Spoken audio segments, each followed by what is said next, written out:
Mr. Landley, the sooner we find out the truth, the sooner you can go home. I've told you everything I know. That's ridiculous. If you don't have reasonable evidence to detain me, well, but I have proof, and there is a lot of evidence. What evidence? Rosie's statement. That poor girl's words are all made up. It was imagined by his terminally ill brain. Although, why didn't you give that sad little thing? Find a psychiatrist. Mr. Langley, I think it's enough to change the injuries in his life. It's pretty solid evidence. What do you think? Officer, I know he's severely disfigured. I just don't accept the reasons for this tragic accident. That's what we're talking about. It all boils down to an accident. You see, that girl is not very smart. I've always been confused that she could get the trick. It's hard for you and I to agree with that statement. Mr. Langley, you really expect me to believe in a car accident can cause such serious injuries? Besides, we are still investigating the accident. He hit the car. The car crashed straight into the tree. If you can't understand, how could this cause such a terrible wound? Then maybe your brain is not very bright. You should find someone smarter. Come and communicate with me. Someone who can talk to me rationally. Mr. Langley, his arm from the shoulder blade, it was neatly cut off. If it is an impact, how could such damage be caused? I don't know what kind of answer you want. I wasn't there. No, you were there. You arranged the accident, didn't you? You want to cover up what you did to your wife. Officer, your accusation is made up. I could totally sue you for libel. Good luck, Mr. Langley. Those are hypothetical. I didn't damage your reputation. We have not expressed any opinions to the public. My words are worthless, but your words revealed everything. Don't be rude here. What do you mean? You said straight into the tree. Mr. Langley, how do you know that? The car accident happened 3 hours ago. You should have been home. After hearing your wife's statement, we went straight to your house. We found you in the lobby and brought you straight back. Rosie probably didn't talk to you either. Exactly. I don't think you talked to anyone. You're watching TV? So I ask again, how did you find out about the tree? That's ridiculous. You must have mentioned it before. I didn't, and the recording proves it.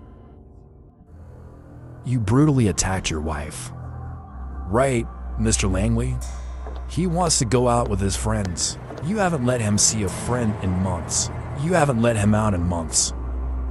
He didn't listen to you. He tried to escape, and you get mad. You want to cut off his legs, right? No, you take him to the basement. It was his room. He spends most of his time there. But this time is different. It's no longer enough to lock him up. You must teach him a lesson. And you, a skilled surgeon, possessing all the necessary technologies to brutally remove his limbs. And not only that, or do it without killing him.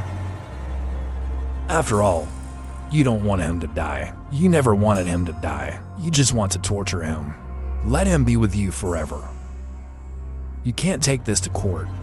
That's ridiculous. Do you think you can blame me for nothing? That's not how the world works. Yes, Mr. Langley, you're quite right. So I thank you very much. Left us with evidence to track down. Look at this arranged car accident. Might seem like a perfect cover-up story. It was your wife who hurt, the perfect excuse for potential. But you're not doing a good job. It was terrible. You overlooked some details. I don't have it. There's nothing to overlook. Because I don't have it. I wasn't there. I wasn't home.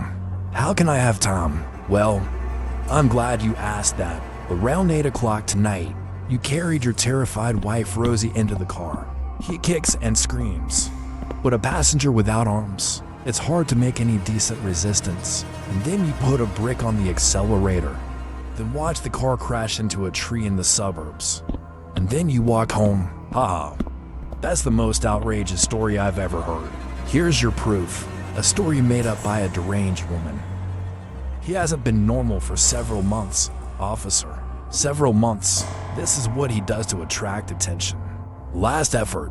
Where is the mysterious brick? Apparently you took him from the crime scene. But unfortunately, the traces he left are still there.